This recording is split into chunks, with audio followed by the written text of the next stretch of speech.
Occupy Wall Street demonstrators marched on Monday calling for better government regulation of the most basic things, the food that we eat and the water we drink. Much of the anger was directed at Monsanto, a corporate giant that makes genetically modified seeds for corn, cotton, soybeans, and other staples, making them more able to survive pesticides. Demonstrators say that altering the genetic makeup of basic foodstuffs could be catastrophic. So they have done 4-generation studies on hamsters, and after eating GMOs for 4 generations, all the hamsters go sterile, the teeth grow out of their jaw, and their jaws lock shut.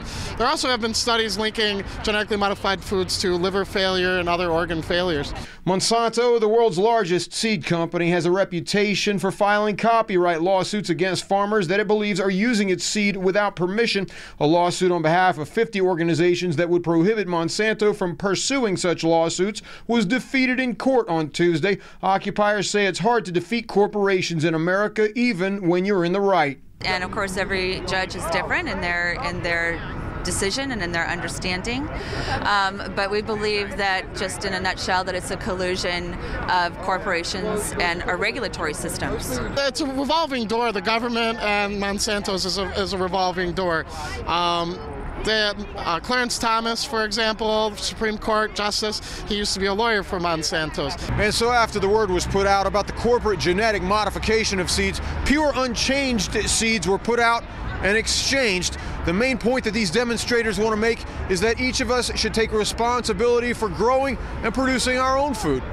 Information changed hands showing which foods to buy and which to avoid if you're trying to dodge genetically modified foods.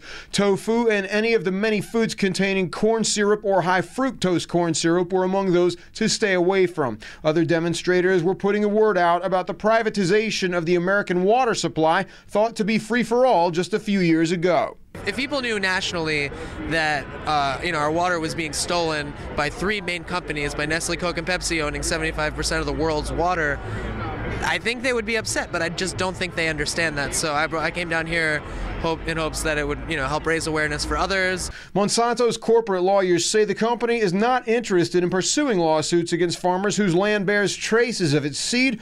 The company has, however, filed nearly 150 of that type of lawsuit in the last 13 years. Hank Flynn, Press TV, New York.